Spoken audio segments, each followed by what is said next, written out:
अच्छा, एक और बात याद रखिएगा कि जो सिम्टम रिलीफ होता है ना, सिम्टोमेटिक रिलीफ जिसे कहते हैं, जब आपको मूड स्विंग्स आ रहे होते हैं, आपके पीरियड इरेगुलर हो रहे होते हैं, अभी आपको पेरीमेनोपॉज शुरू हुआ होता है, आपको बहुत गुस्सा चढ़ता है, आपको इरिटेबिलिटी होती है, सेक्सुअल डिज़ायर कम हो रही होती है, आपको रात को पसीने आ रहे होते हैं, सुबह उठ के बैठ जाते हैं, नींद खराब हो रही है, जोड़ों में दर्द होता है, लैक ऑफ मोटिवेशन होता है, फटीग हो रहा होता है, अभी ये प्रोसेस स्टार्ट हुआ होता है। आप कोई भी सप्लीमेंट्स लेंगे, चिया सीड, फ्लैक्सीड, शतावरी, अर्ब्स लेना शुरू कर देंगे, सप्लीमेंट्स लेंगे, मैग्नीशियम, विटामिन D3, प्रिमरोज वगैरह, ये सारी चीज़ें आपको सिम्टोमेटिक रिलीफ देते हैं, but that's only A supplement. ये ट्रीटमेंट नहीं है, ये सब्सटीट्यूट नहीं है, ये रिप्लेसमेंट नहीं है हॉर्मोन्स की। जो चीज़ ख़त्म हुई है वही आपने वापस करनी है, उसी तरह के हॉर्मोन्स जो आपके जिस्म के अंदर बना रहे थे, not synthetic hormones, bioidentical natural hormones. अब बात करते हैं, आपने बायोरेंटिकल हार्मोन्स दिए तो उसका नुकसान क्या है।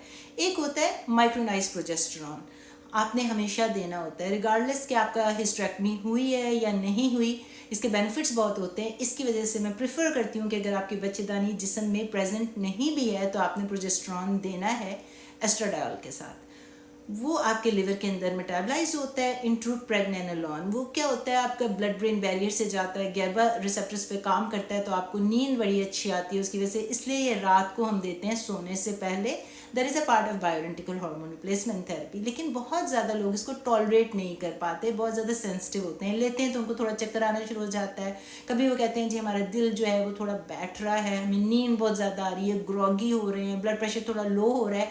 तो कभी कभी आप इसको सेंसिटिव होते हैं, आप हमेशा इसको फूड के साथ लें क्योंकि इसकी एब्जॉर्प्शन अच्छी होती है फैट के साथ। और आप सोने से पहले घंटा 2 घंटा पहले ले लें ताकि 8 घंटे आप अच्छी तरह स्लीप कर सकें। फिर भी आप इसको टॉलरेट नहीं कर पाते तो फिर हम इसको वेजिनल या रेक्टम के थ्रू देते हैं, या फिर कभी कभी वो भी आपसे टॉलरेट नहीं होता तो फिर हमें यूट्रस या बच्चेदानी को फ्रॉम यूट्रीन कैंसर से बचाने के लिए मरेना IUD डालनी पड़ती है। तो ये एक साइड इफेक्ट है, ये कॉम्प्लिकेशन नहीं है कोई। एडजस्टमेंट में मुश्किल हो रही है तो मैं हमेशा कहती हूँ 5-6 महीने दें, हार्मोन्स सेट होते होते सेट हो जाते हैं। दूसरा इसका नुकसान ये होता है कि जब भी आप बायोइडेंटिकल हार्मोन रिप्लेसमेंट थेरेपी लेते हैं तो ऑफ कोर्स उन्होंने चीज़ों को ग्रो करना है, हील करना है, यूट्रस के ऊपर काम करना है, उसकी लाइनिंग को थिक करना है, आपके जितना भी टिश्यू, हेयर, नेल, स्किन, आपकी बोन्स, आपके मसल्स, हर जगह पे काम करना है ना। यही तो इसलिए तो आप हार्मोन्स दे रहे हैं ताकि वो ग्रोथ हो आपकी और इन्फ्लेमेशन ना हो, तो हर जगह ग्रोथ होगी। इसकी वजह से जो लाइनिंग ऑफ यूट्रस है वो भी थोड़ी थिक होगी और आपकी ब्लीडिंग या ब्रेक थ्रू ब्लीडिंग उसे कहते हैं। जब भी आप हार्मोन रिप्लेसमेंट थेरेपी शुरू करते हैं तो शुरू में आपको पीरियड आगे पीछे हो जाते हैं और कभी कभी ज़्यादा आते हैं, कभी कम आते हैं, कभी स्पॉटिंग होती है, कभी बहुत अनप्रिडिक्टेबल हो जाते हैं। तो 6-7 महीने तो आपके जिस्म को लग जाते हैं फॉर द एडजस्टमेंट। तो जब आप बायोइडेंटिकल हार्मोन रिप्लेसमेंट थेरेपी शुरू करते हैं और आपको स्पॉटिंग हो रही हो, ब्लीडिंग हो रही हो, तो नथिंग टू वरी। आमतौर पर मैं यूट्रस को चेक करने के लिए, उसकी लाइनिंग को चेक करने के लिए कि कोई पहले एग्जिस्टिंग इशू तो नहीं है आपका, मैं हमेशा एक अल्ट्रासाउंड ज़रूर करा लेती हूँ ताकि मुझे लाइनिंग ऑफ यूट्रस पता हो। इसकी वजह से जो BHRT प्रोवाइडर है वो कैसे मॉनिटर करता है, आपकी डोज को कैसे एडजस्ट करता है, ये कोई कॉम्प्लिकेशंस नहीं है, थोड़ी सी साइड इफेक्ट्स हैं। न्यूसेंस है कि पेशेंट कहता है ओ माय गॉड मुझे स्पॉटिंग हो रही है, अब बैठे बैठे पैड लेके जाना पड़ेगा, मुझे भी वेकेशन पे जाना था, मुझे नमाज पढ़नी थी, हज पे जाना था, मुझे स्पॉटिंग हो रही है, ब्रेक थ्रू ब्लीडिंग।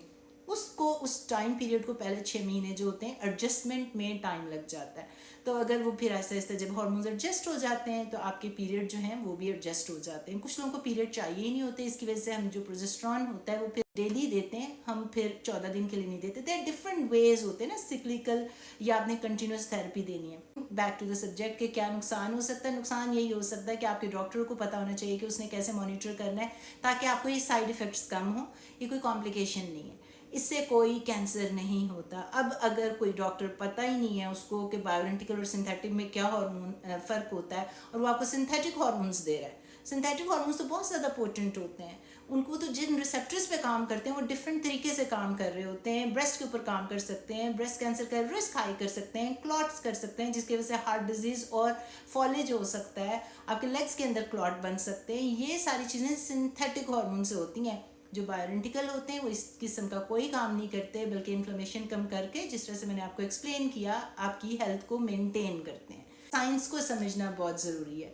तो overall bioidentical hormone replacement therapy if given by the right doctor in the right dose in the proper balance, तो इसका कॉम्प्लिकेशन कोई नहीं है, बल्कि बहुत ज़्यादा बेनिफिशियल है इन द लॉन्ग टर्म।